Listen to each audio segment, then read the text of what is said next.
Hola a todas las personas que nos siguen en este canal. Vamos a darle continuación a este libro de Zecharia Sitchin, el 12º planeta. Hemos comenzado a leer. Zecharia Sitchin escribe este libro. A él todos los créditos. Zecharia Sitchin, gran investigador. Sabía leer las tablillas sumerias y se centró en esa antigua civilización para desarrollar sus aportes sobre el origen de esta humanidad que él considera fue ahí en Sumeria que inició todo. Ese es su punto de vista y lo estamos colocando aquí. Pero ya como les decía, es bueno comparar con otros puntos de vista para uno enriquecer esta lectura. Les señalaba que hay una... Zecharia Sitchin nació en Azerbaiyán, lo que hoy es en la capital Bakú, al lado del mar Caspio, en Europa. Y tiene su punto de vista, se formó en Palestina, en Israel, como judío, era judío. Se nacionalizó judío porque nació en Azerbaiyán. Y ahí también estudió en Londres. Visitó varios museos por el mundo, varios lugares. Tiene ese punto de vista europeo sobre esta civilización sumeria donde él considera que se inició todo.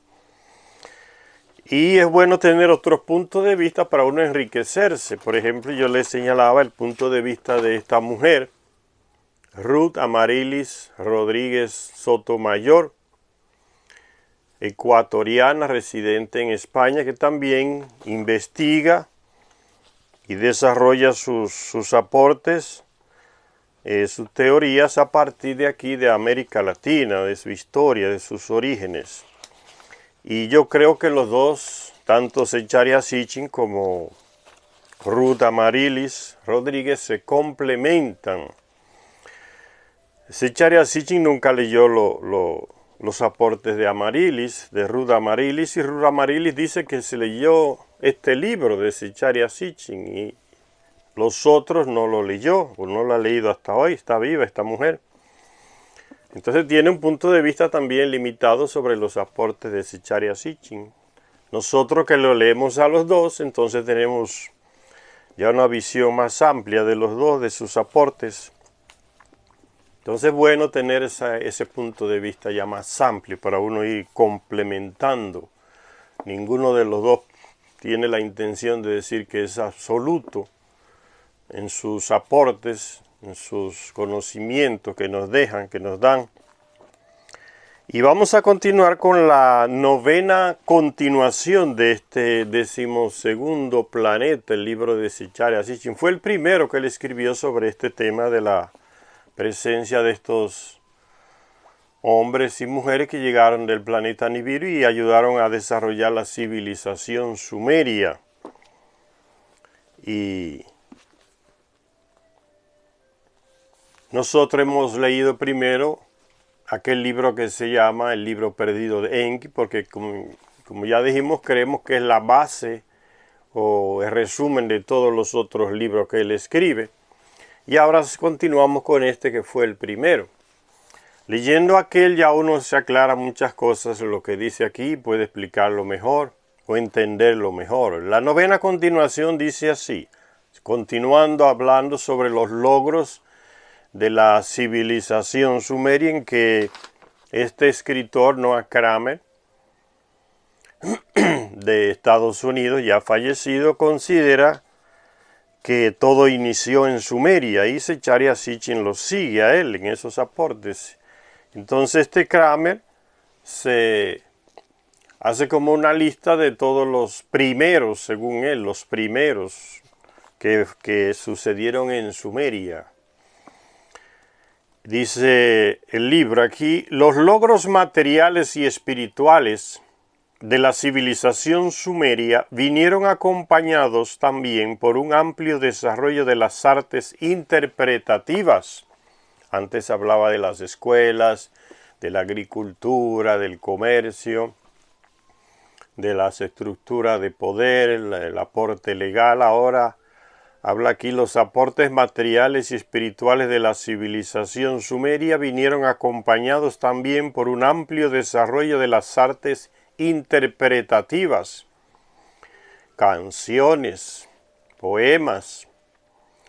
Un equipo de expertos de la Universidad de California en Berkeley se convirtió en noticia en marzo de 1974 cuando anunciaron que habían descifrado la canción que para ellos, según su punto de vista, es la más antigua del mundo. Lo que consiguieron los profesores Richard L. Crocker, Anne D. Kilmer y Robert R. Brown fue leer e interpretar las notas musicales escritas en una tablilla cuneiforme de los alrededores del 1800 a.C., encontrada en Ugarit, en la costa mediterránea. Esa ciudad actualmente correspondería al país que se llama Siria, en Medio Oriente, Ugarit. Fue una gran ciudad con una gran cultura. Sabíamos ya, explicó el equipo de Berkeley, que hubo música en la primera civilización asirio-babilonia. Pero hasta que desciframos esta canción, no hemos sabido que aquella música utilizaba la misma escala heptatónica, diatónica, característica de la música occidental contemporánea y de la música griega del primer milenio antes de Cristo. Hasta entonces se creía que la música occidental se había originado en Grecia. Lo que les decía anteriormente, que todos los conocimientos que nos transmiten en las escuelas, la universidad, nos van colocando en la cabeza que los adelantos o los aportes grandes culturales de nuestra civilización se iniciaron con los griegos. De ahí pasaron a los romanos, pasó a todos los países por aquí. Esa es una teoría europea. Todo se inicia en Grecia y de ahí arranca para acá. No cabe duda, dice, a partir de ahí quedó demostrado que nuestra música, así como cualquier otra música de la civilización occidental, tuvo su origen en Mesopotamia. Esto no debería de sorprendernos, pues el erudito griego Filón ya dijo que los mesopotámicos fueron conocidos por buscar el unísono y la armonía por todo el mundo a través de los tonos musicales. No cabe duda de que la música y la canción hay que calificarlas como otro, primero, dicen estas teorías aquí, primero de los sumerios, de tantos primeros que esos escritores europeos le atribuyen a los sumerios. Recuérdense que eso es un punto de vista de los europeos, atribuirle todo el origen de lo que tenemos en nuestra civilización, los primeros aportes, atribuírselo todo a los sumerios. Todo comenzó en Sumeria, escribió este Samuel Noah Kramer, el estadounidense, y que Zecharia Sitchin lo sigue, está de acuerdo con estos aportes. Pero que hasta ahora esos puntos de vista que tenemos sobre la civilización sumeria, todos son hechos a partir de personas europeas que tienen una ideología, tienen una mentalidad, tienen un tipo de formación y que ven a este continente latinoamericano como lo nuevo, porque ellos creen que fueron ellos que lo descubrieron, y parten a veces desde Colón y dicen antes de Colón y después de Colón. Dividen nuestra historia en Latinoamérica así. Ese es el conocimiento básico que tiene el europeo, el escritor europeo sobre este continente nuestro, ¿no? Antes de Colón y después de Colón. Y todo lo ven desde ese punto de vista, y eso se ha establecido en las escuelas antropológicas de Europa, ¿no? Para América la visión que tenemos es esa, antes de Colón y después de Colón. Esa es la visión de ellos. Entonces por eso uno tiene que tener una visión diferente, la visión de nosotros, cómo nos vemos nosotros antropológicamente, libre de esas opiniones europeas, cómo nos vemos nosotros. Esta mujer es la primera que ha sido pionera elaborando ese punto de vista desde nosotros aquí en nuestro continente, y da unos aportes tremendos que a muchos europeos lo dejaría con la boca abierta. Presenta muchas novedades. Entonces, bueno, tener ese punto de vista, como ella habla, ¿no? A los indígenas nunca se le ha preguntado su punto de vista sobre ellos mismos. Los españoles y los portugueses llegaron y se encargaron de apagar todo lo que era manifestación cultural, ¿no?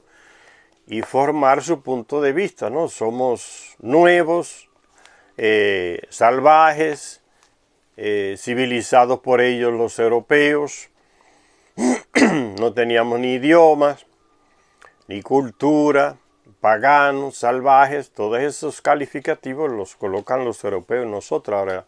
Y el punto de vista de nuestros antropólogos concuerda con los europeos, porque la mayoría son formados en las escuelas europeas. Los antropólogos de Latinoamérica se forman prácticamente con la idea de la antropología europea, entonces, y eso limita mucho.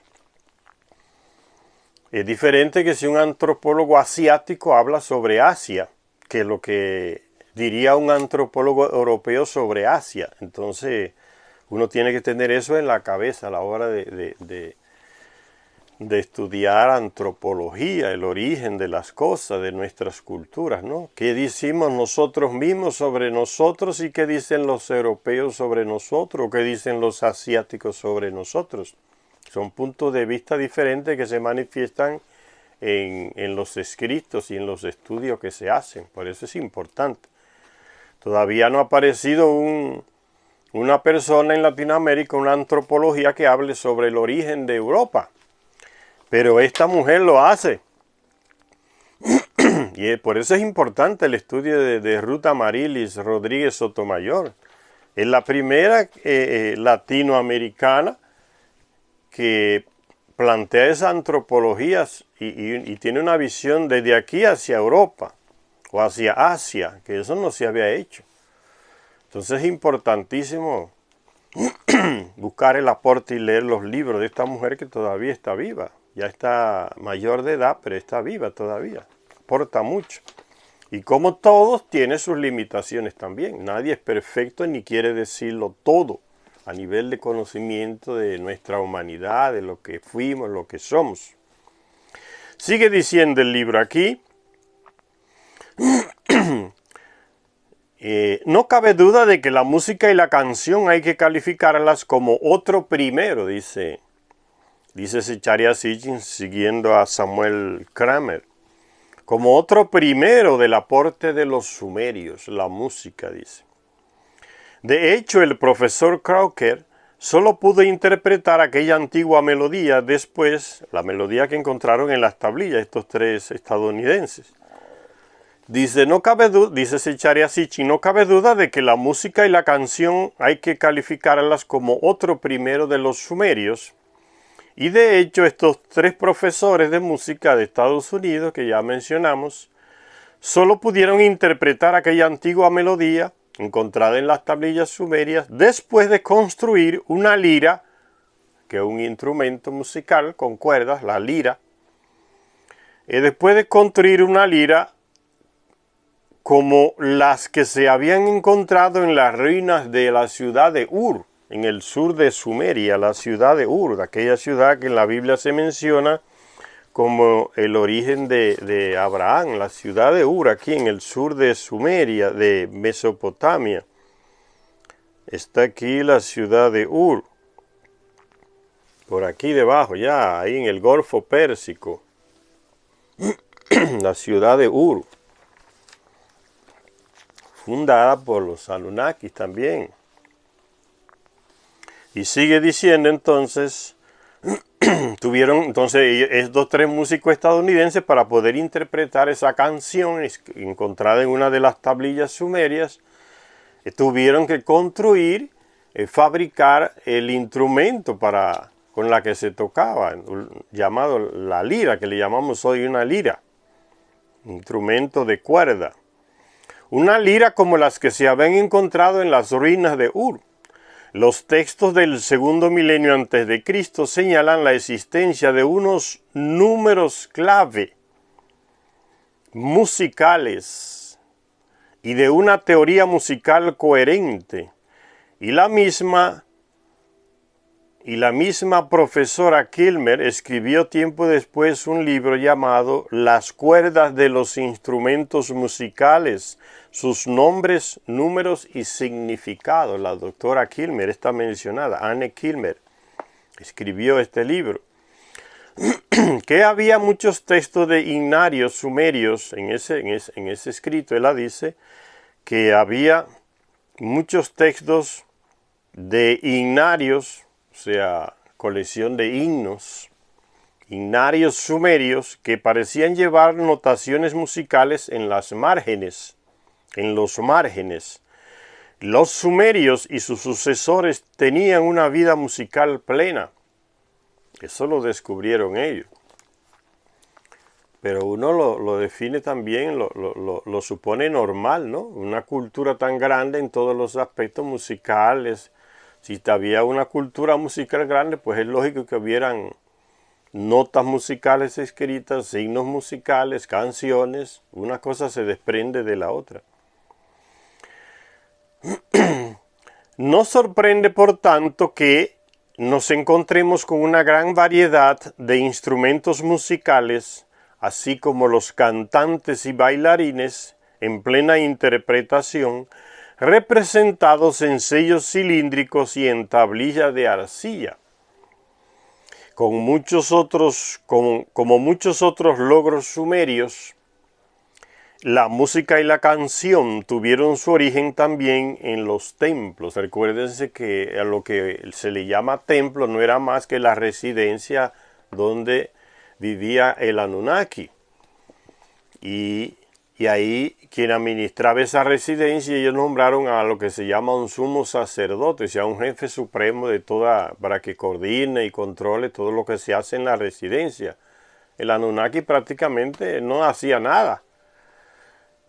Vivía y comía y dormía ahí en su residencia y tenía su nave en el techo de la residencia, y los humanos le llamaban eso templos. Entonces el sumo sacerdote era un administrador de la residencia y una de las personas clave a los que los Anunnaki le transmitían ciertos conocimientos, y estos sumos sacerdotes, como se les llamaba, se lo transmitían a los otros subalternos o al pueblo. Eran unos intermediarios a nivel de conocimientos.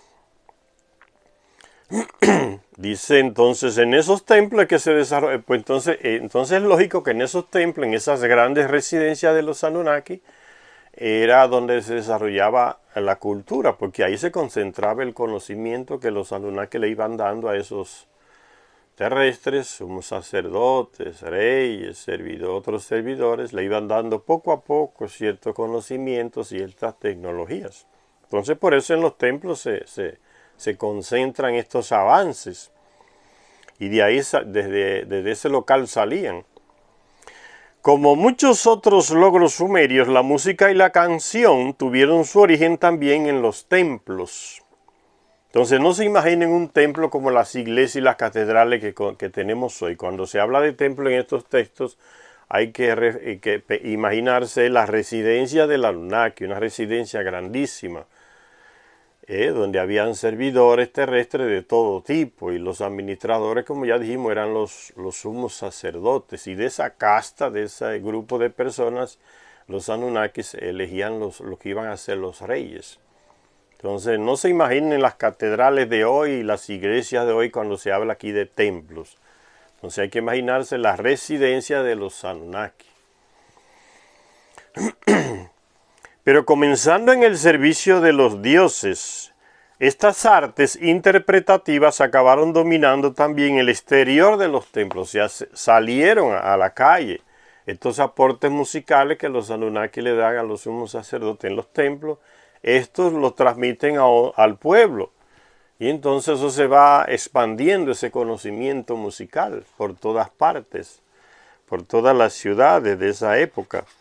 Empleando el juego de palabras favorito de los sumerios, un refrán popular comentaba acerca de los honorarios que cobraban los cantantes.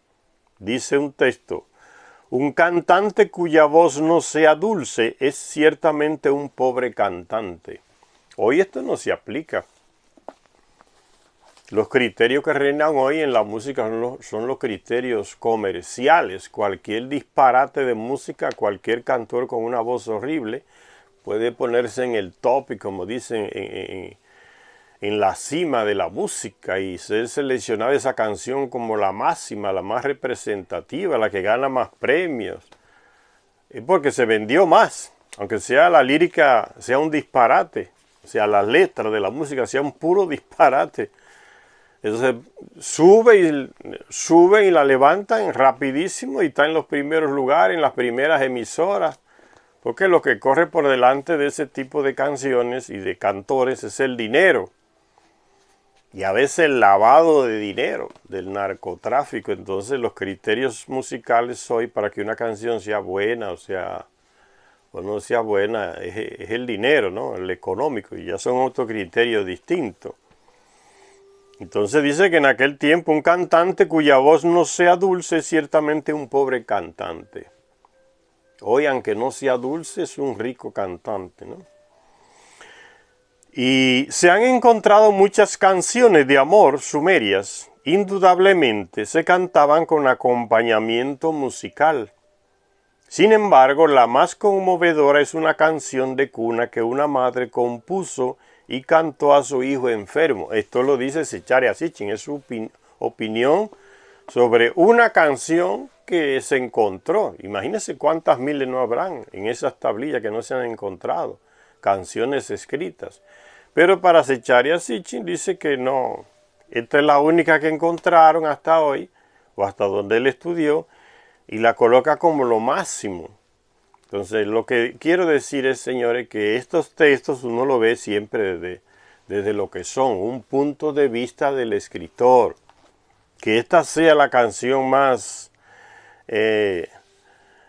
conmovedora es el punto de vista de Zecharia Sitchin. Esa es la que él vio y la que encontró, no encontró otra parecida. Una canción que una madre le canta a un hijo para que se duerma.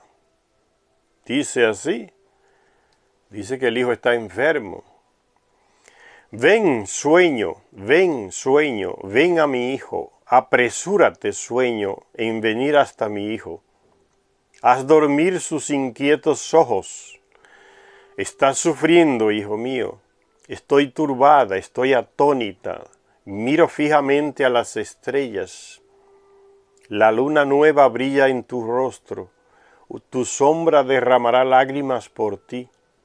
Échate en tu sueño. Que la diosa del crecimiento sea tu aliada. Que tengas un guardián elocuente en el cielo. Que alcances un reino de días felices, que una esposa te sirva de apoyo, que un hijo sea tu suerte futura. Sea una madre cantándole una canción a su hijo enfermo y deseándole lo mejor en el futuro, en su vida futura. Y sigue diciendo el libro: lo que más impacta de la música y de las canciones sumerias no es sólo la conclusión de que Sumer fuera la fuente de la música occidental en su composición estructural y armónica. No menos significativo es el hecho de que, si leemos su música y escuchamos sus poemas, no nos suenen extraños o ajenos en absoluto, ni siquiera en lo más profundo de sus sensaciones y sus sentimientos. De hecho, al contemplar a la gran civilización sumeria, no solo nos encontramos con que nuestra moral, nuestro sentido de la justicia, nuestras leyes, nuestra arquitectura, nuestras artes y nuestra tecnología tienen sus raíces en Sumer. Todo para Zecharia Sitchin, siguiendo a Samuel Kramer, se inicia en Sumeria. Sino que además las instituciones sumerias nos resultan muy familiares, muy cercanas. Parecería que en el fondo todos fuéramos sumerios. Este punto de vista de Zecharia Sitchin va más allá del que nos enseñaron en las escuelas, en las universidades, que todavía se enseña, de que todo se inició con los griegos. Nuestra cultura, herencia de los griegos, todo lo que tenemos, los avances, se inició con los griegos y hasta ahí llegan. Entonces Zecharia Sitchin en estos libros nos da un aporte nuevo, va más atrás en los sumerios. Y Ruth Amaryllis va más atrás de Zecharia Sitchin. Léanselo. Un día vamos a leer los libros de ella, los aportes de ella aquí, para que vean cómo ella va más allá, más atrás de los sumerios. Y nos trae un aporte inmenso. Y sobre todo tenemos el privilegio con ella de que es un punto de vista desde aquí, desde Latinoamérica. Sigue la lectura. Después de excavar en Lagash es una de las ciudades que fue desenterrada también en el sur de Sumeria, aquí en Mesopotamia. Aquí está Lagash. Esta es Lagash aquí, la ciudad de Lagash, cubierta por el diluvio, por el lodo y el agua del diluvio, y después desenterrada. Después de excavar Lagash, la pala de los arqueólogos, recuérdense que todos son europeos esos arqueólogos, descubrió Nippur, otra de las ciudades antidiluvianas sepultadas por el diluvio, ahí en Mesopotamia, Nippur, donde reinaba Enlil. Nippur, la que en otro tiempo fuera centro religioso de Sumer, no solamente centro religioso, sino también centro cultural. Y Akkad, otra ciudad también de estas que fueron desenterradas acá en lo que es Babilonia. Aquí está Akkad en la parte más norte.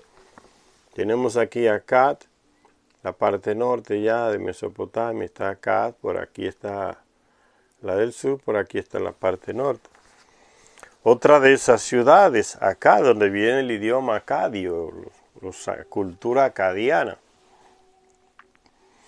De los 30.000 textos encontrados allí, fíjense la cantidad de textos y de tablillas que se han llevado estos europeos para Londres, para París, Alemania, Estados Unidos. La cantidad de material, señores, desenterrado que se lo han llevado.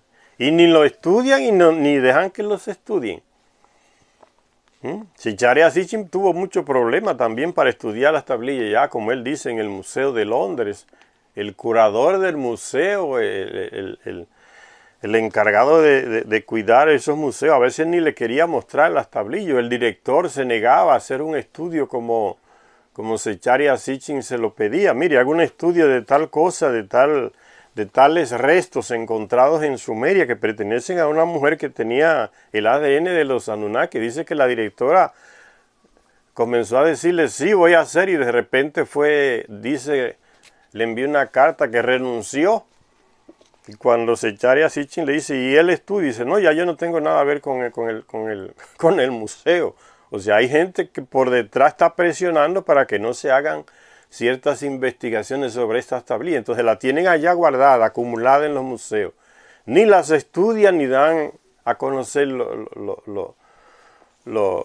las traducen tampoco, y dan a conocer al mundo los conocimientos que hay tampoco, pero impiden también que se haga, que otro vaya a investigar, como le pasó a Zecharia Sitchin. No dejó que investigar. Y esto le pasó a esta mujer también en España. Hacen lo mismo los europeos. Ella fue al museo allá, un museo que tiene mucho material latinoamericano, y pidió que se le enseñaran esos documentos, esos escritos. Y le dieron una partecita pequeña para que estudiara.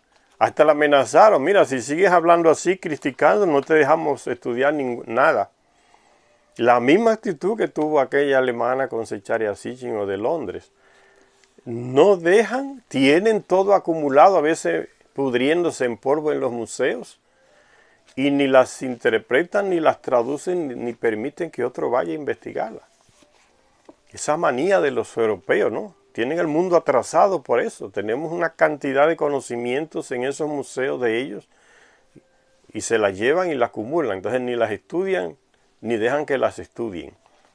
Es una desgracia, ¿no? Para el conocimiento y el avance cultural de nosotros. Se llevan todo y allá lo archivan, tirado en los museos por ahí. La mentalidad europea. En Ecuador se descubrieron muchas tablas y muchas láminas de oro y de plata en unas cavernas, la cueva de los Tallos, donde aparecen ya símbolos sumerios, escritas cuneiforme de los sumerios, figuras que aparecen en las tablillas de los sumerios. Los salesianos europeos agarraron esas cosas allá y las tienen en el patio, ¿no? Ni las estudian ni dejan que las estudien. Es una desgracia, ¿no? Esa manía de los europeos de estar robándose la arqueología de otros países y la llevan allá y la archivan allá. ¿Miedo de qué? Miedo de que se descubra la verdad.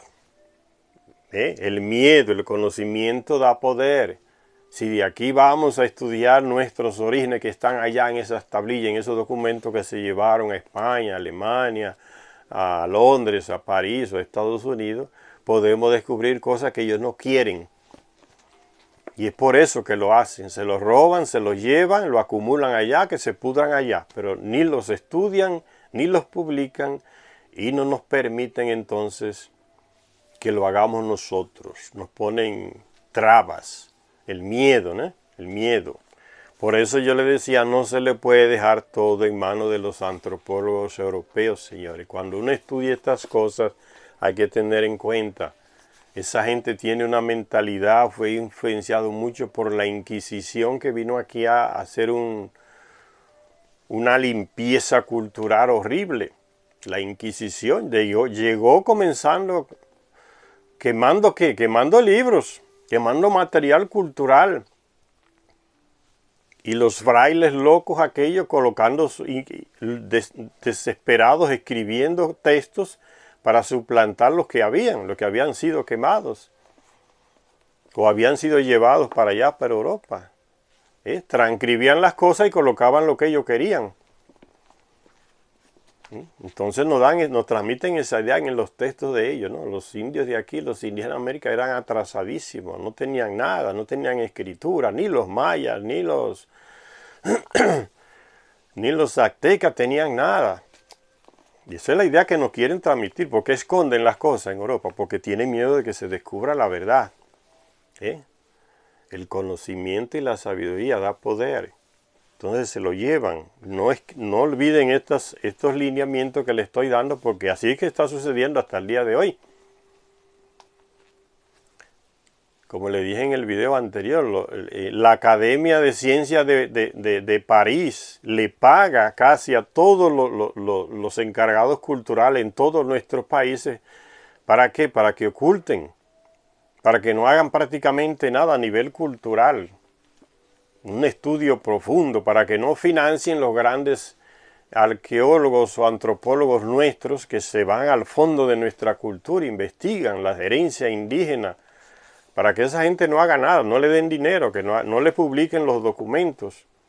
Le dan dinero a esos ministros de cultura para que no hagan nada o hagan lo mínimo. ¿Por qué las dictaduras y los gobiernos de derecha dejan la cultura de lado inmediatamente que toman el poder? El Ministerio de Cultura no tiene dinero, le dan un mínimo de dinero para que no se pueda hacer muchas cosas. Y el director de cultura no se interesa tampoco por nada. El ministro de la cultura poca cosa hace. Es que está recibiendo dinero de la Academia de Ciencias de París. Precisamente para eso, para que no haga nada. Es un plano que hay. Por eso uno tiene que leer y procurar leer y leer, porque así es que uno avanza en su cultura, en su conocimiento. Eso tiene muchas consecuencias a nivel político, económico, cultural, educacional. Esto es serio. Por eso ellos hacen eso y gastan dinero en eso. No son bobos. Ocultar el legado cultural de nuestros países. Eso es un plano bien hecho. Viene de la colonia. Así mantenemos a estos países por debajo de nosotros. Porque si lo dejamos que tengan acceso a los conocimientos que le dejaron sus antepasados, puede crearnos un problema. Esa es la idea europea. Ellos saben. Sigue diciendo el libro, de los 30.000 textos encontrados allí, en Nippur, esta ciudad en Mesopotamia, se encontraron escuelas que databan del tercer milenio antes de Cristo. Shuruppak, otras de las ciudades antediluvianas ahí en Mesopotamia, que fue desenterrada también. En Shuruppak se encontraron escuelas que databan del tercer milenio antes de Cristo.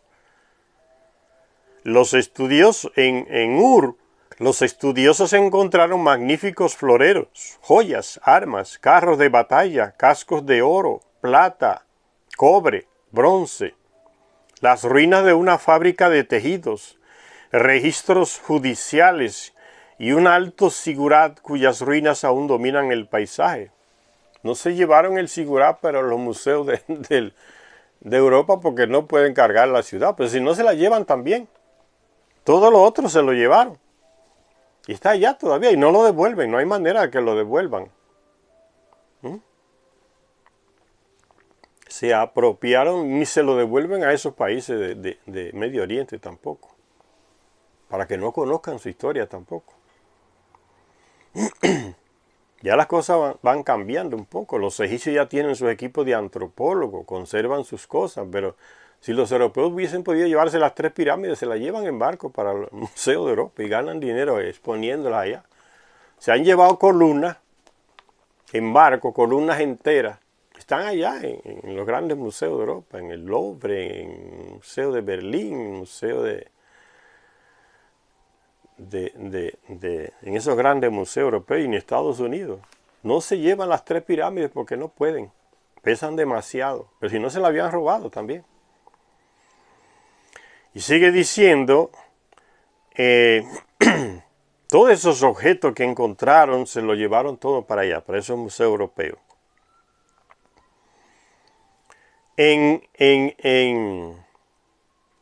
Dicen Esnumna y Adad, otras ciudades de esas de Babilonia antigua, los arqueólogos encontraron templos y artísticas estatuas de tiempos sargónicos, antes del rey Sargón. Umma produjo inscripciones, una ciudad, produjo inscripciones que hablaban de antiguos imperios. En Kish, ¿recuerdan aquella ciudad en Kish donde los Anunnaki nombraron al primer rey, según lo que nos dicen estos escritos? En Kish, ahí en Mesopotamia también, se desenterraron edificios monumentales y un sigurat, aquella construcción de 7 pisos, que era construida para la residencia del Anunnaki, un sigurat. Un sigurat monumental de al menos del año 3000 antes de Cristo. Recuérdense que aquellos territorios, ¿por qué habla tanto de desenterrar ciudades, edificios de 7 pisos? En esta región aquí de lo que es Mesopotamia. ¿Por qué se habla de desenterrar hasta ciudades, edificios de 7 pisos? Recuérdense que este territorio hay mucha arena. Un territorio con mucha arena, a veces, muchos desiertos. Y fácilmente el viento con el tiempo va enterrando las edificaciones, las construcciones, por eso habla de desenterrar.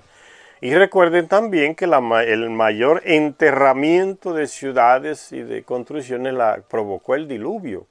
Una ola que llegaba altísimo y cubrió todo, por eso se habla de desenterrar, ¿no?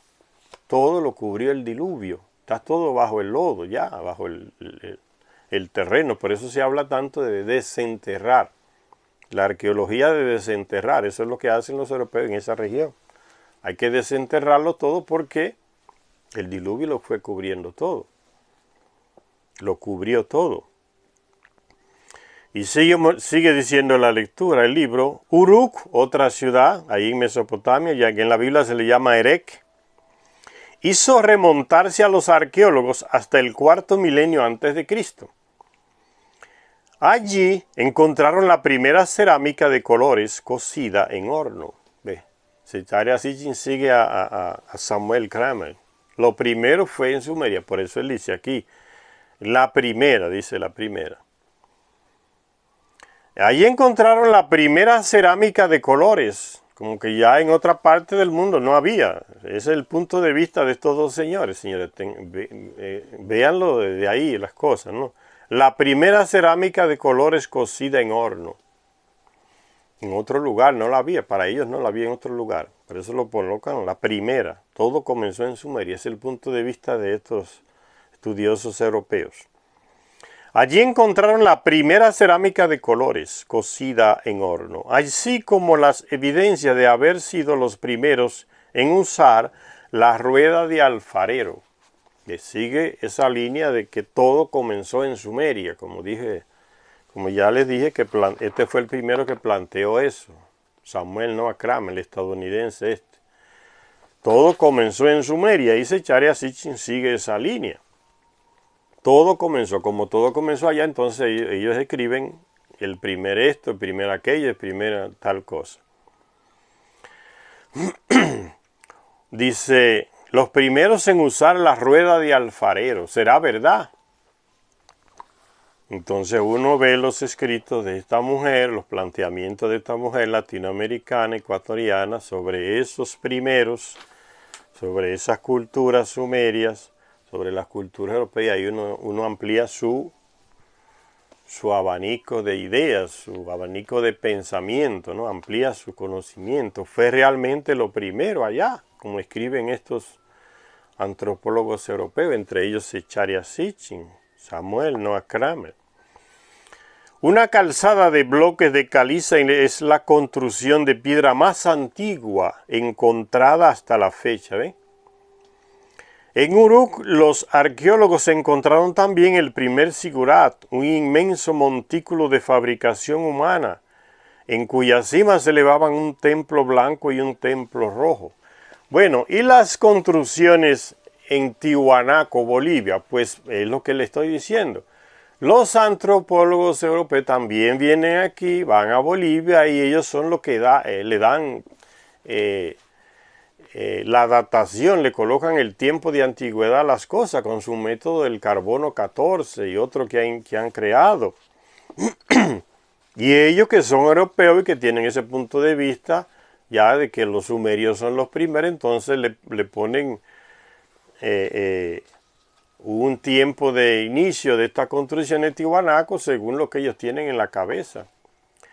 Pero hay una cosa importante que es necesario tenerla en cuenta. Entonces, según el planteamiento de estos antropólogos europeos, lo primero fue en Sumeria, entonces lo que se encuentra en Tiwanaku no podrá ser lo primero, pero no podrá ser lo primero para la mentalidad de ese antropólogo europeo. Recuérdense que la antropología europea está marcada por la Inquisición europea, ¿no? El peso de la iglesia en Europa todavía se sigue sintiendo. Allí se pensaba y se decía como señalaba la Inquisición europea, si no te quemaban, fue una época de terror psicológico que influye en una cultura de terror también, de miedo. Entonces los antropólogos europeos están marcados por los lineamientos que marcó la Inquisición y le dictó líneas. Entonces es el carbono 14, que es un invento europeo de los alemanes, los antropólogos alemanes, está marcado por esa ideología de la Inquisición. Lo más antiguo es ella. Recuérdense que ellos planteaban que la Inquisición condenaba y quemaba a quien decía que el sol no giraba alrededor de la tierra. Y eso pesó por miles de años. Los antropólogos europeos están marcados por esa mentalidad, lo que dijo la Inquisición, y todo lo que ellos descubrían tenía que ser adaptado a lo que decía la Inquisición. No podía contradecir los lineamientos de la Inquisición. a nivel antropológico, arqueológico, astronómico. Era quemado inmediatamente, condenado, echado al olvido.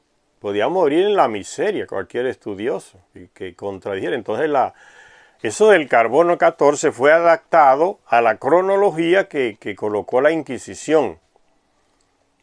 Nada hay que vaya por encima de lo que se descubrió aquí en Europa o lo que se descubrió ya después más tarde en esos. Entonces esa arqueología se adapta y ve. Esos arqueólogos que van de Europa a Oriente ya lo hacen ya en una época tardía donde no hay Inquisición. Por eso se toman la libertad de decir aquí fue lo primero. Pero antes no podían decir eso.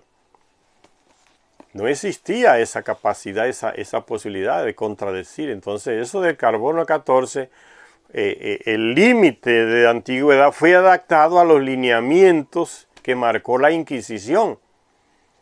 Nada de lo que se descubra aquí, como ellos dicen, el nuevo mundo, ellos inventaron ese término, puede pasar por encima de lo que se descubre en Europa. Es la mentalidad de la Inquisición y los que descubren la teoría del carbono 14, esa tecnología, adaptan esas cosas, esos descubrimientos a esa mentalidad inquisitoria de Europa. Entonces no es confiable el carbono 14 y otras técnica que hay de ponerle fecha a esos descubrimientos antiguos. No puede. Está adaptado a los lineamientos de la Inquisición. Por eso, por más que se encuentre en Tiwanaku, para el carbono 14 nunca va a sobrepasar lo que se descubre en Europa. La arqueología europea, los descubrimientos europeos o babilónicos actuales, lo que se descubre en Europa no puede pasar. Tienen que colocarle una fecha que sea menos que lo que se descubre en Europa o en Medio Oriente, según el concepto de la arqueología europea, porque todo está adaptado a los lineamientos de la Inquisición. El carbono 14 no puede pasar de los lineamientos que planteó la Inquisición. Entonces, por más antiguo que sea una piedra en Tiwanaku, en Bolivia, o en Machu Picchu, en Perú, tiene que centrarse, caer en los moldes de los dictados de la Inquisición, que son los que se conservan en esas teorías del carbono 14 y otros que sirven. Por eso cuando uno descubre una cosa aquí, los antropólogos en Latinoamérica cometen ese error. ¿A quién le dan para que descifre el tiempo en que se construyó o la antigüedad de una momia encontrada en Perú, en Bolivia, o un monumento de piedra? ¿A quién le dan? Se le entregan a los europeos para que le pongan la fecha. Y ellos lo hacen según los cánones que ellos tienen, lo que le marcó la Inquisición. Según el carbono 14, esa construcción en Perú, en México, no pasan de tal fecha. Eso es lo que está pasando. Entonces tenemos que tener los ojos abiertos a la hora de estudiar esa cuestión de la arqueología. Son ellos que nos están diciendo a nosotros. Ahora nosotros, cuando tengamos nuestra propia tecnología para ponerle el tiempo de antigüedad a nuestras construcciones, ¿vamos a decir lo mismo? No, claro que no. Ya no hay Inquisición. Hay gobiernos vendidos, eso sí, por el dinero que da la Academia de Ciencias de París, que compra a los ministros de cultura de muchos de nuestros países para que sigan esa estupidez y se adecúen a esos moldes. Por el dinero se venden, pero hay antropólogos independientes, serios, que han escrito y que han investigado y que no van en esos moldes. Ustedes ven en Perú, se descubren las momias antiguas con unos rostros que uno ve, cualquier gente hasta borracho se da cuenta que no son seres humanos normales por su contextura, que hoy diríamos son extraterrestres, no son de aquí. Se lo llevan inmediatamente para Alemania o para Estados Unidos, son ellos los que le hacen el análisis. No, esto aquí parece que es, y le ponen lo que ellos les dé la gana, adecuándolo a lo que ellos piensan y a lo que ellos no quieren que nosotros sepamos. Todo lo encaminan por ahí. ¿Y qué hace el ministro de Cultura de estos países? Vendido a los lineamientos de Europa y de Estados Unidos. Le quita esas momias a los que la descubrieron, a los mismos arqueólogos independientes peruanos o mexicanos. Van y la incautan. O se las regalan a los estadounidenses o a los europeos, o las guardan donde no las puedan analizar nadie. Los mismos arqueólogos europeos que están vendidos en nuestros países esconden, hacen lo mismo que hacen los europeos. Se apropian de esas esculturas, de esos descubrimientos y lo encierran en un cuarto. Ni dejan que sus propios ciudadanos los investiguen. Los propios ciudadanos que quieren una visión antropológica más independiente los investiguen. Están sirviéndole a aquellos, a los europeos y los estadounidenses, los mismos arqueólogos oficiales de nuestros países, historiadores. Por eso inmediatamente se llevan, quieren quitárselo a cualquiera que tenga una arquitectura o un objeto que descubrió, inmediatamente quieren quitárselo para que no haya posibilidad de que alguien independientemente lo estudie. Es todo una política y es triste porque son gente de nuestros propios países que se han vendido por dinero. Y claro, y le quitan esas momias y se las llevan y dicen ellos, no, esto aquí es tal cosa, esto aquí es tal cosa, esto aquí es tal cosa. Pronto y acabó. Para desmentir todo lo que un arqueólogo independiente o antropólogo independiente puede investigar. Y le quitan hasta seriedad. No, esos son... Inventan cualquier cosa para desautorizar los descubrimientos. No, eso no es una momia, no, eso es un ser que no se sabe de dónde vino. Eso no es extraterrestre, eso no es de otro planeta. Descalifican todo de una manera tan absurda que a veces uno le da ganas de reírse por no llorar. Pero hacen unas estupideces y unas teorías estúpidas que uno se da cuenta que están mintiendo. Son mentirosos, parece que es genético andar mintiendo sobre estas cosas.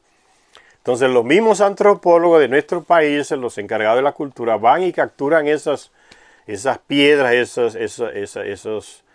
esos cráneos, esos cuerpos, y se los llevan y los secuestran. ¿Y qué hacen los presidentes? Nada, porque no les interesa eso. Se lo dejan al ministro de Cultura que está vendido a los europeos, a los estadounidenses, y se lo llevan. El pueblo dueño de esas cosas.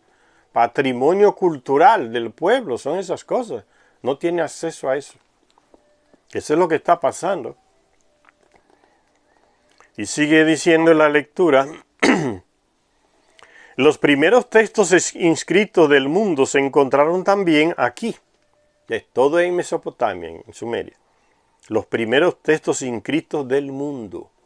Es una afirmación temeraria, pero que sale de esa visión europea del mundo. Todo comenzó en Sumeria. Lo planteó este estadounidense, y escribió el libro, todo comenzó en Sumeria, y los otros siguen atrás. No tienen otro punto de vista distinto. O sea, se van tomando lineamientos de estos señores. ¿Y quién le pagó a Samuel Noah Kramer para hacer esos estudios de las tablillas? Le pagó la Universidad de California, le pagaron unas instituciones privadas de Estados Unidos que le dan dinero y que guardan muchos tesoros arqueológicos de otros países, institutos en Estados Unidos que se encargan de eso, del trabajo cultural, de robarse tesoros, de comprarlos y tenerlos allá para que nadie... Te pagamos en la investigación que haces, te damos el dinero para que puedas viajar aquí y allá, te damos el dinero para que puedas escribir tus libros, hacer tus investigaciones. Si no colocas las cosas que te decimos, no tienes fondo. Acabó el trabajo antropológico. Y es el Señor que le da alineamiento a otros. Todo comenzó en Sumeria y se sigue expandiendo esa teoría. Todo comenzó en Sumeria. Y Zecharia Sitchin también va atrás de ese señor. Tiene esos aportes novedosos que son revolucionarios, pero también tiene sus limitaciones. Todos esos arqueólogos que iban a Egipto a estudiar, de Alemania, de Francia, de Inglaterra, ¿quién los financiaba? Esa es una buena pregunta que hay que hacerse. ¿Quién financiaba esos viajes de esos señores para ir a Egipto a excavar y pasar años excavando? ¿Quién pagaba todos esos gastos La arqueología europea está marcada por eso, por el dinero. Entonces hay que tener eso en cuenta a la hora de leer un libro sobre lo que tenga que ver con arqueología, antigüedades, historia de la humanidad de estos investigadores europeos. Recuerden eso. Igual pasa en Estados Unidos. ¿Quién le daba dinero a fulano de tal para que hiciera esas investigaciones? Zecharia Sitchin llegó a trabajar para el gobierno, para los militares de Estados Unidos, un tiempo. Porque los aportes que él da son revolucionarios. Que una raza de otro planeta llegó aquí, instauró muchas cosas nuevas que no se conocían. Eso es revolucionario y eso es escandaloso. Entonces también lo limitaron, le bloquearon muchas cosas que tenía que hacer y los que le daban el dinero también lo condicionaban. Él no pudo decir y escribir todo lo que quería, Zecharia Sitchin. Eso hay que tenerlo en cuenta. Él llegó a trabajar hasta ¿quién? Para aquel mentiroso, aquel militar, jefe del Pentágono, el mentiroso, como los militares sufren de ese problema también, mentir, porque la formación le viene de Estados Unidos. Cuando la cosa está mal, mienta hasta lo último, no importa enfrente de quién sea. Aunque usted jure decir la verdad, póngale la otra mano, mienta. Después se verá lo que pasa, pero miéntale, dígale mentira. Y Zecharia Sitchin llegó a trabajar para ese general mentiroso aquel del Pentágono en la época del gobierno de Obama era. Colin Powell, jefe del Pentágono, aquel que presentó la ampollita, miren, en el Congreso de Estados Unidos. Y no le importó decir la mentira, ni se sonrojó. Aquí está prueba del veneno que está produciendo Saddam Hussein y que es un peligro para la humanidad. Aquel cosito decía que era un peligro para la humanidad y que por eso había que invadirlo, porque era un peligro, le estaba produciendo durante el gobierno del Bush, hijo. Y el Colin Powell, que presentó, por ahí está la foto, y después a los pocos, hace como 5 o 7 años, dijo, ese es un punto oscuro en mi carrera, porque sabe que estaba mintiendo. Admite la mentira, y el mismo Bush después dice en los años, no, allí en Irán no había armas ninguna, eso fue una excusa, una mentira, y mucha gente se lo creyó porque los medios de comunicación vendidos comienzan a expandir la noticia, la mentira, ¿no? Invadieron a Saddam Hussein, nos salvaron los estadounidenses de la destrucción del mundo por las armas que tenía Saddam Hussein. Aquella cosita de vidrio, no había nada. Un polvito que le metieron ahí, mira, preséntate en el Congreso y dile que esto es el veneno que está produciendo Saddam Hussein. Y el tipo fue allá y hizo lo mismo. Aquí está la prueba. y las cosas ridículas que hacen estos mentirosos y la gente se lo cree, ¿no? Y ellos creen que engañan a todo el mundo todo el tiempo. Porque para ellos una verdad es, una mentira es una verdad que nadie ha descubierto que es mentira todavía. Ese Colin Powell tenía como asesor a Zecharia Sitchin un tiempo, le pagaban, o sea, lo tenían controlado. Y así hacen con muchas personas que son abducidas, que tienen experiencia de haber visitado otro planeta. Y lo cuentan en sus libros y está en el subconsciente. ¿Y qué hacen? Inmediatamente de que saben que un contactado fue y está hablando cosas de otro planeta, inmediatamente lo contactan esas agencias de seguridad de Estados Unidos y le ofrecen la famosa visa para Estados Unidos. Como, para mucha gente eso es lo máximo, una visa para Estados Unidos, ¿no? Parece que llegan a la gloria cuando le dan una visa. Y se lo llevan allá, ¿y qué le hacen allá? Le sacan todo lo que tiene aquí en el subconsciente, porque normalmente el abducido que tiene esas experiencias con seres de otro planeta en esas naves, lo tiene todo aquí. Él no se recuerda de nada, pero está todo aquí. Es solo hacerle una regresión hipnótica y sale todo. Y se lo llevan inmediatamente a Estados Unidos y le hacen eso y le sacan todo. Y se quedan con esa información. ¿Quieres una visa? Aquí tiene una visa, te puedes quedar a vivirte aquí. El tipo se halla que está en el reino de los cielos. Me dio una visa para Estados Unidos. Eso es lo máximo. Y se quedan allá. Y le dieron todo el conocimiento que tenían en el cerebro, se lo dieron allá. ¿Por qué? Porque los gobiernos nuestros no se interesan en esas cosas. Ni en tener esos conocimientos, no se importan. Es una brutalidad horrible de la que estamos sufriendo nuestros dirigentes. La incapacidad que tienen de ver estas cosas. Ustedes no ven que los otros se lo están llevando, que están interesados en eso, que gastan millones en esas cosas para llevarse. Usted no le dice nada a eso. Ni eso le ayuda a abrir los ojos a muchos dirigentes que tenemos en nuestros países. Ni eso le abre a abrir los ojos. Entonces aquí ellos están haciendo eso por idiotas, por bobos, gastando millones y millones en llevarse gente que ha sido aducido para sacarle todo allá, hipnotizarle y sacarle información. Que se llevan todos esos tesoros arqueológicos que para usted son cosas antiguas de los indios, que ya pasaron de esos salvajes. Usted no le dice nada que estén gastando tantos millones llevándose esas cosas para allá. No le hace pensar nada. No dice nada. Están tapados de la cabeza.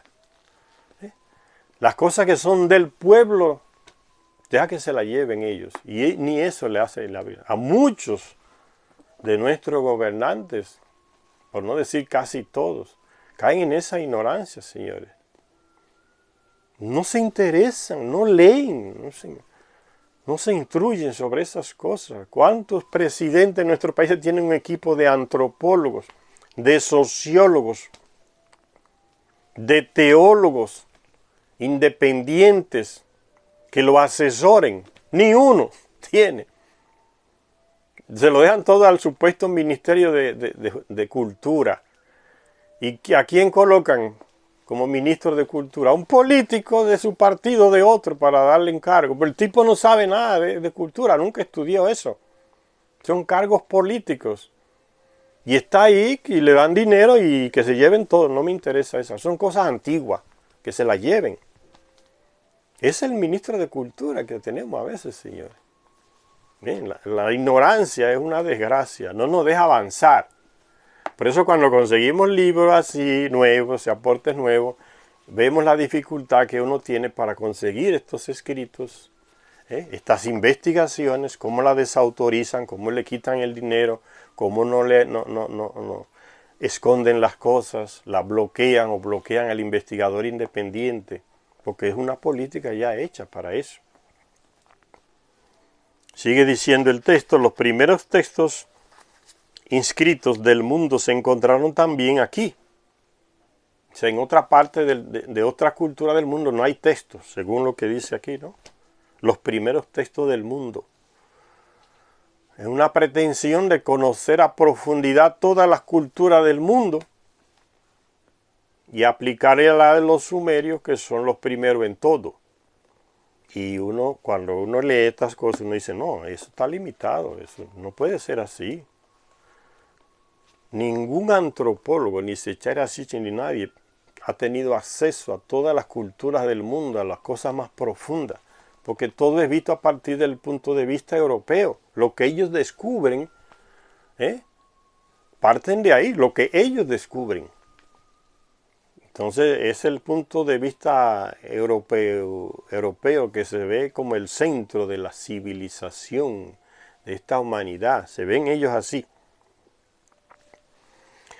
Por eso sigue hablando así, en ese mismo tono.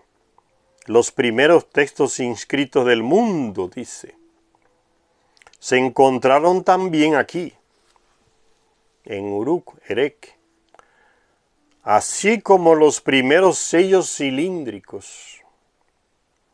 De estos últimos, Jack Finnegan, uno de esos que se van a investigar por ahí también europeo, Jack Finnegan, en su libro Luz del pasado antiguo, traducido al español, Luz del pasado antiguo, dice, la excelencia de los sellos en su primera aparición en el período de Uruk es sorprendente. Otros lugares del período de Uruk muestran evidencias del surgimiento de la edad del metal. Son los europeos que han decidido la edad del metal, la edad de la piedra, la edad de no sé cuánto. Todos son los europeos que deciden esas cosas, señores. ¿Quién controla las publicaciones científicas en las grandes revistas mundiales de ciencia? Los estadounidenses y los europeos. Eso hay que tenerlo en cuenta a la hora de uno leer un artículo sobre cosas. ¿Quién nos informa sobre lo que hay en Marte? El aparatico que tienen los estadounidenses, la NASA ya. La NASA miente. Es que los militares tienen eso como formación, mentir. A veces se le escapan algunas cosas y uno descubre que están mintiendo. Cuando los aparatos que mandan a la Luna, que mandan a Marte, sí está todo manipulado. Cuando esas cosas salen al público ya están precocidas allá. Ellos mandan lo que le da la gana. No es la realidad. Pero a veces se le escapan cosas, ¿no?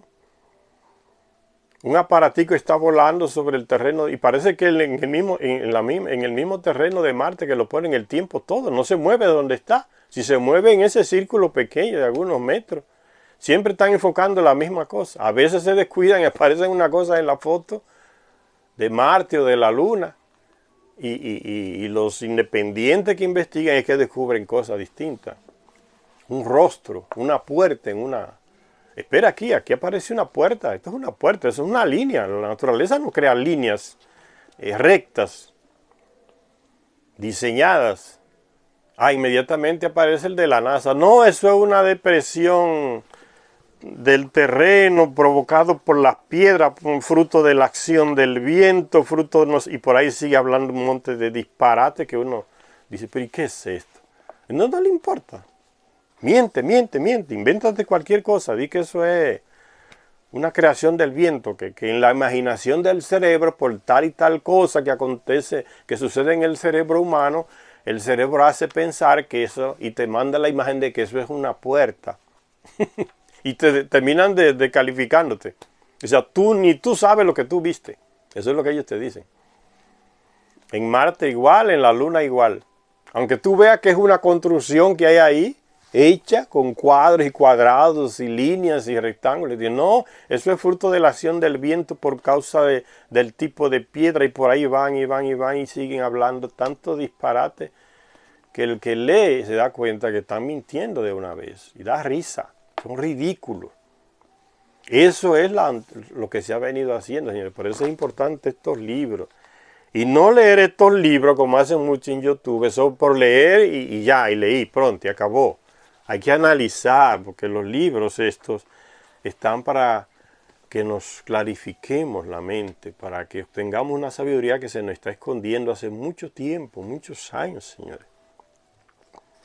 Entonces esos expertos que aparecen en YouTube y otros canales de internet, hablando sobre los Anunnaki, sobre los sumerios, sobre los libros de Zecharia Sitchin, leen los libros como si fuera corriendo encima del agua, no paran para analizar ni una palabra.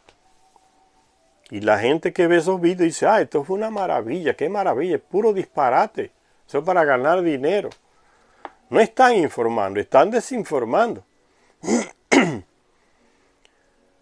Dice, continuando la lectura, dice, en 1919, H.R. Hall, este italiano aquí, H.R. Hall dice el nombre, abreviado aquí, H.R. Hall, encontró, eso fue en 1919, encontró unas antiguas ruinas en una aldea, ahí en Medio Oriente, en Babilonia, llamada ahora, actualmente, Ul-Ubaiti.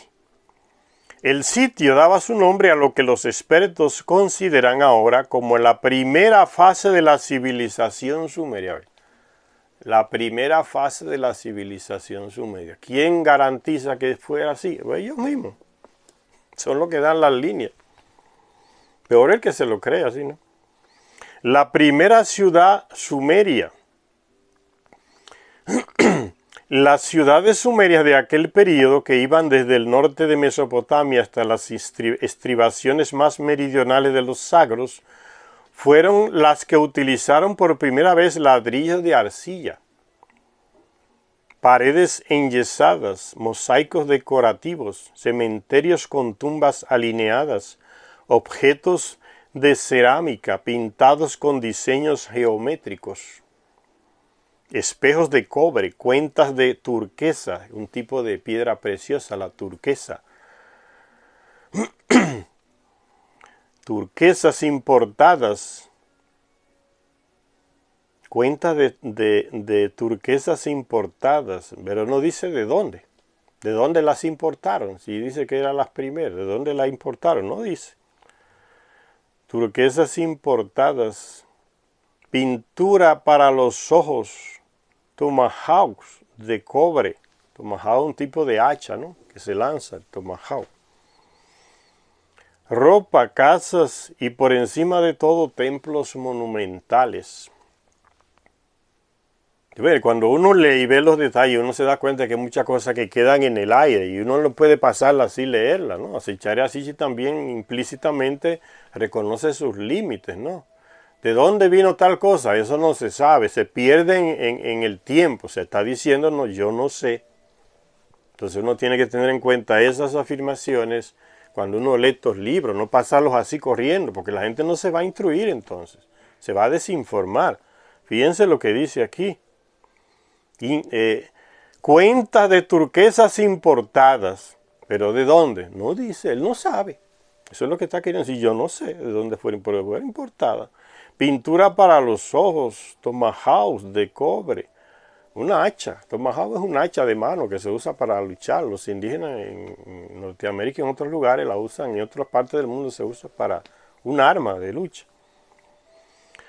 Más al sur, los arqueólogos encontraron Eridu, la primera ciudad fundada por el jefe de los Anunnaki llamado Enki. Recuérdense el libro perdido de Enki, que ya lo leímos. Eridu era su ciudad, enterrada por el diluvio y después del diluvio reconstruida de nuevo.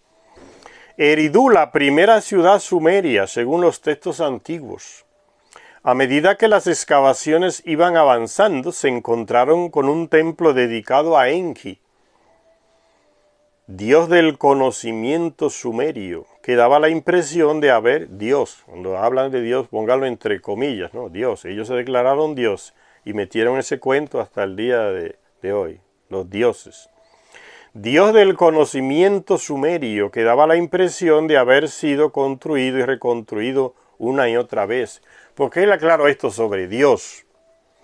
Porque la gente cuando le hablan estas cosas así sin explicarle, hablan el Dios sumerio, se imaginan entonces que no era un hombre normal que se bañaba e iba al baño como nosotros. ¿Qué? Entonces la gente se hace la idea de que Dios es un ser como sobrenatural, de otra naturaleza, y lo espiritualizan. Colóquenlo siempre entre comillas cuando se habla de esos dioses antiguos, hombres y mujeres que tenían necesidades igual que nosotros, no se lo imaginen de otra manera. Por eso los libros, cuando uno los lee así sin explicar, es para desinformar, aunque no sea conscientemente, pero está desinformando, porque presenta las cosas para que la gente se haga una idea equivocada de lo que está leyendo. El Dios del conocimiento. Bueno, un hombre que tenía una inteligencia enorme, era de otro planeta, pero comía y bebía y dormía y moría y nacía como nosotros. Si no uno le explica eso a la gente se queda con esa idea de Dios, un ser trascendental que mora no se sabe ni dónde, ¿no? Y lo espiritualizan, porque lo confirman, lo comparan con lo que la religión le metió en la cabeza, que es Dios. Bueno, está todo equivocado. El Dios del conocimiento sumerio, que daba la impresión de haber sido construido y reconstruido una y otra vez, Eridu. El libro perdido de Enki dice que sí, que fue la primera ciudad y que fue destruida por el diluvio y se consiguió construir de nuevo en el mismo lugar donde estaba la primera Eridu, que fue destruida por el diluvio, y que eso se hizo con otras ciudades, pero que hubieron otras ciudades que por la debilidad del terreno, por el lodo que había acumulado, no pudieron construirse en el mismo lugar. Y que fueron construidas entonces, reconstruidas después del diluvio en otro lugar más seco, con más base fuerte. Eso nos lo dice el libro perdido de Enki. Por eso muchas fueron erigidas en el mismo lugar y se han descubierto entonces excavando se han descubierto que sí, que aquí hubo una ciudad, después hay una base de algo más antiguo porque estaba la más antigua. Y eso pasa en muchos lugares, en Medio Oriente. Dice, a medida que las excavaciones iban avanzando, se encontraron con un templo dedicado a Enki, dios del conocimiento sumerio, que daba la impresión de haber sido construido y reconstruido una y otra vez. Los estratos hicieron remontarse a los expertos a los comienzos de la civilización sumeria, 2500 años antes de Cristo, 2800 años antes de Cristo, 3000 y 350.000 años antes de Cristo.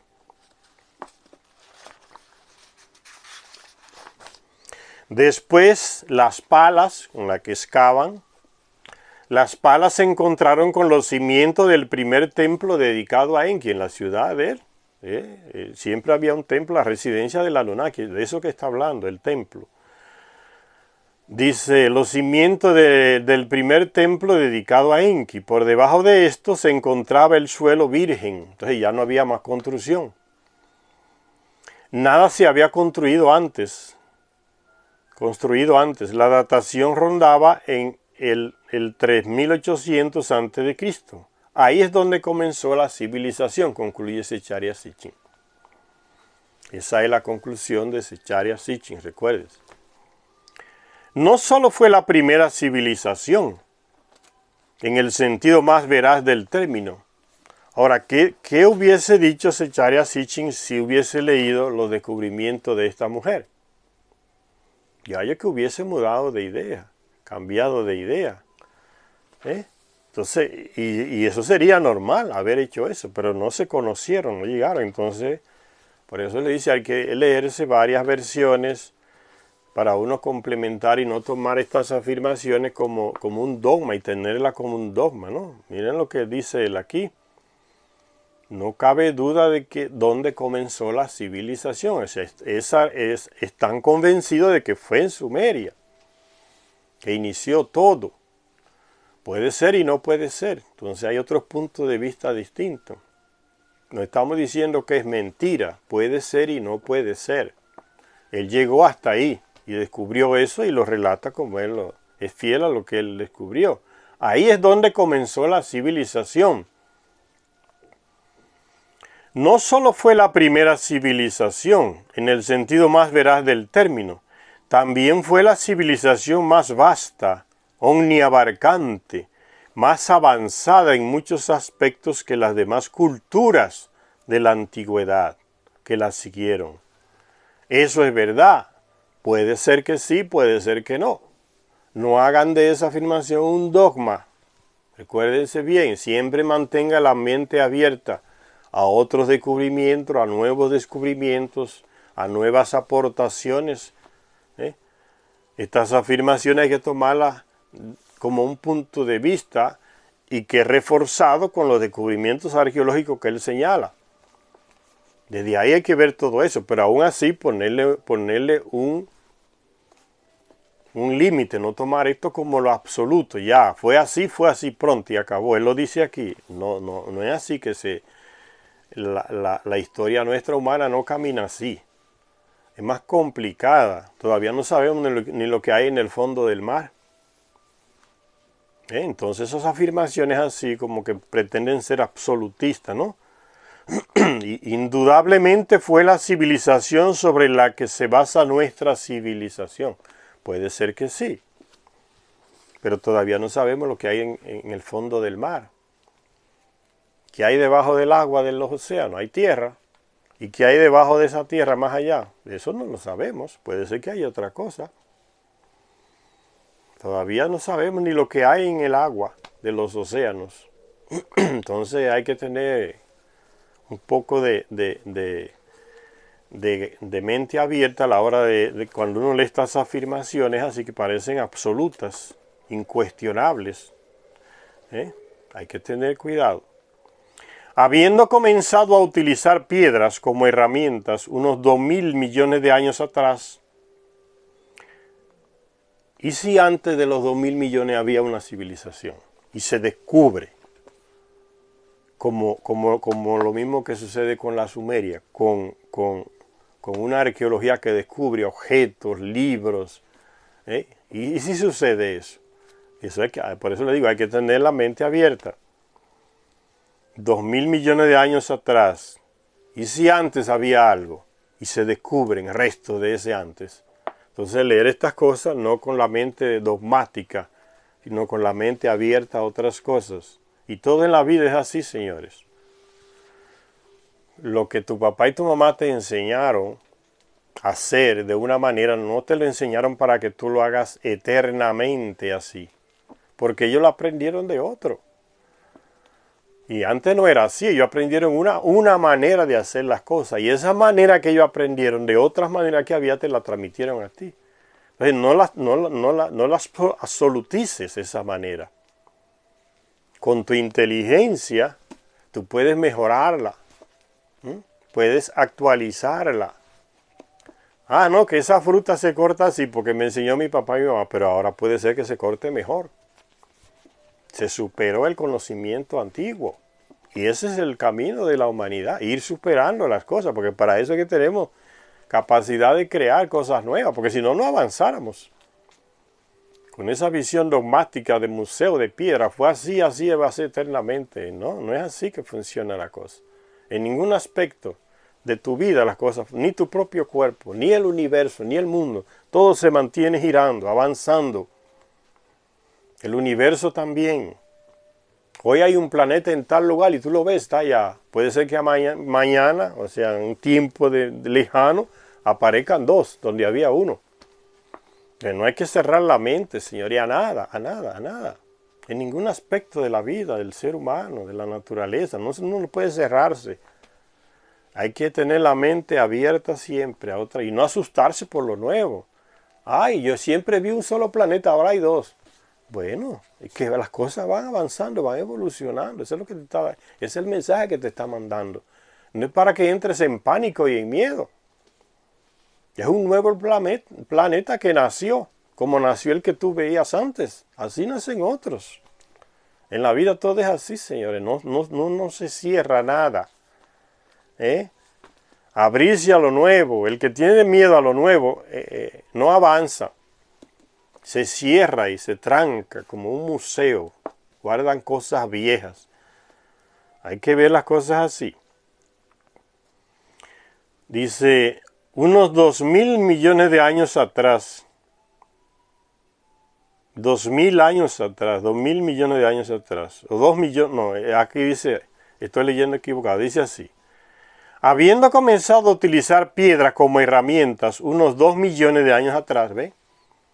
¿Y si antes de esos 2 millones ya se usaban metales? ¿Cómo queda esta afirmación? Por eso hay que tener la mente abierta.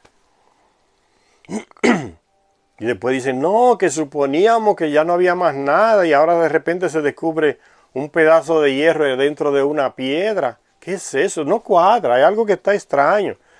Ah, entonces por eso que no puede ser dogmático y decir esa era la edad de piedra y solo se usaba piedra. Cuidado, que puede parecer una piedra con un pedazo de hierro adentro, con un instrumento. Que supera eso que tú estás diciendo, que era edad de piedra, no podía haber más nada. Pues ahora resulta que mira la prueba aquí, hay algo más. Por eso uno no puede seguir esa antropología que pretende ser dogmática, como en ese error cae en esa antropología europea, ¿no? Todo se inició aquí, todo comenzó aquí, todo comenzó allá. Cuidado con esa manera de hablar. Antropológicamente no es la más creíble. Según el carbono 14, que nosotros tenemos nuestros parámetros, esta piedra es después de Cristo, es el origen. Cuidado si no es. Ese método de medir la antigüedad es de ustedes. Lo crearon ustedes. Puede ser que aparezca otro método que no es ese y puede ser que sea hasta mejor que ese. Y decir una información diferente sobre ese objeto que no cuadra con lo que usted está diciendo. O sea que hay que hacer las cosas desde ese punto de vista, señores. Lo que te decían que era Dios, oye, o que era un milagro de la Virgen María, o que pasó tal cosa, puede ser que mañana se descubra que no era eso. No es para que entres en crisis, es para que te abras y veas cosas nuevas. Y tu mente siga avanzando a otra etapa. Hay gente que se mete en crisis y dice, bueno, entonces, ¿qué es lo que se puede creer entonces? No se puede creer en nada. Se van siempre al extremo. Hay gente que así, que siempre usa la ley del péndulo. ¿Saben lo que es un péndulo? Que uno lo tiene así, hace así. Se va de un extremo a otro, de un extremo a otro. Así hay gente que tiene la cabeza. En sus ideas, en sus expresiones, hasta en las discusiones que tiene. Siempre se va de un extremo a otro. No consigue un punto intermedio. No le da posibilidades. Siempre va de un extremo a otro. Extremistas, son los extremistas. Entonces así no se avanza. Y con gente así es difícil uno avanzar a nivel de cualquier tema humano, idea o lo que sea. Pues siempre se van. Tú estás discutiendo y ellos caen, están como el péndulo, van de un extremo a otro. No, porque tal cosa, entonces así se van al extremo. Entonces así se van al extremo. Con esa gente así es difícil discutir, porque tiene ya una mente de péndulo que no hay manera de buscar otro tipo de equilibrio, que no sean los dos extremos. Y se olvidan que el péndulo va de un lugar, pero pasa por otro lugar y hasta llegar al extremo. La misma imagen los contradice, la ley del péndulo, ¿no? Antes del péndulo llegar a un extremo, pasa por varias etapas y llega a otro extremo. Esas varias etapas no las tienen en cuenta, nada más se van de una a otra, saltando, como los canguros, de una a otra, de una a otra. Le tienen miedo a que el péndulo se detenga en el medio, por aquí o por allá, en otras medidas. Dice 2 millones de años atrás, edad de piedra, así la colocan ellos. El hombre consiguió esta civilización sin precedentes en Sumer, en los alrededores del 3800 a.C. ¿Y si no era así? ¿Y si antes había algo más? Y más avanzado. Hay que dejar la mente abierta. Hasta esa cosa de la edad de Cristo, antes de Cristo, ya uno sabe ya por los estudios que se han hecho que Cristo ni nació ni en la edad que dice en la iglesia, que se impuso en todo Occidente. ¿Ve? Una cosa equivocada la impone y se impone como que es la verdad, el nacimiento de Cristo. Resulta que no fue así. Cristo no nació el 25 de diciembre, ya se demostró que no fue eso. Pero sigue la misma mentira, ¿no? Porque se impuso desde Europa, la Inquisición. Niégalo y voy que te quemo. Y lo quemaba. Entonces se sigue repitiendo la mentira en los libros de estudio y todo. O sea, el 25 de diciembre nació Jesucristo. A celebrar todo el mundo, fiesta. Celebrando una mentira. Porque no hay coraje de contradecirla. O de abrir los ojos y ver la realidad. No fue el 25 de diciembre que nació ese Señor. Ese que puso esa fecha era de la iglesia y se equivocó también cuando le escribió y se queda la mentira y siguen celebrando la mentira. ¿Qué es eso? Hay que abrir la mente, dar un paso al frente, pero el miedo no lo deja. Se aterrorizan. Si no fue el 25 en todo se derrumba. No se derrumba nada, se avanza. El conocimiento nos ayuda a avanzar, no a aterrorizarnos. La ignorancia que hace eso. Y sigue diciendo aquí, y lo que más perplejidad provoca de todo esto es el hecho de que hasta el día de hoy los expertos, dice Zecharia Sitchin siempre critica, cuestiona a esos llamados expertos europeos. Dice, que los expertos no tengan ni la más remota idea de quiénes fueron los sumerios, ¿ven? Zecharia Sitchin es un cuestionador, dentro de su campo es un innovador. Pero él no es lo absoluto. No podemos decir es así como Zecharia Sitchin dice, hay que seguir avanzando. Zecharia Sitchin hizo su aporte valiosísimo. Fíjense, cuestiona la ignorancia de los expertos, de los dogmáticos. Miren, por ejemplo, en los libros de Zecharia Sitchin siempre hay ese aspecto. Él siempre está cuestionando implícitamente a los llamados expertos, en todos los niveles. Él lo dice aquí. Y lo que más perplejidad provoca de todo esto es el hecho de que hasta el día de hoy los expertos no tengan ni la más remota idea de quién, le está diciendo ignorante, de la más remota idea de quiénes fueron los sumerios, de dónde vinieron y cómo, por qué apareció su civilización. Hasta el día de hoy es así. Los expertos no saben, pero pretenden imponer esa idea. Zecharia Sitchin cuestiona ese dogmatismo. Ustedes no saben, no se sabe de dónde vino ese muere. Pronto y acabó. Diga que no sé. ¿Por qué negar la falta de sabiduría? Es normal. Los expertos no tengan ni la más remota idea de quiénes fueron los sumerios, de dónde vinieron y cómo y por qué apareció su civilización. Zecharia Sitchin intenta dar respuesta a esto con la cuestión de los Anunnaki que llegaron y fundaron la civilización. Pero Zecharia Sitchin tiene acceso a unas tablillas y a unos textos que no son los únicos. ¿Entendieron? Por eso la limitación también de Zecharia Sitchin va por encima de los expertos. Nos presenta textos astronómicos, antropológicos, que rebaten esos expertos europeos y los superan. Pero también a Zecharia Sitchin se le supera, porque él nunca pretendió ser lo máximo, lo único. Hasta aquí llega la cosa. Después de mí no hay nadie. No, hay que seguir avanzando y superar el aporte inmenso y profundo de Zecharia Sitchin. Como él supera el aporte de los otros, se sigue superando el aporte de él. Dice, pues su aparición fue repentina, la de los sumerios, fue repentina, inesperada, aparecieron de la nada. Nada aparece de la nada, señores. Nada se crea de la nada, como dice ese libro tan manipulado de la Biblia. Dios creó de la nada no se crea nada. Esa teoría es falsa. Entonces, señores, vamos a seguir leyendo estos libros interesantísimos de Zecharia y de otros con esa mente abierta, señores.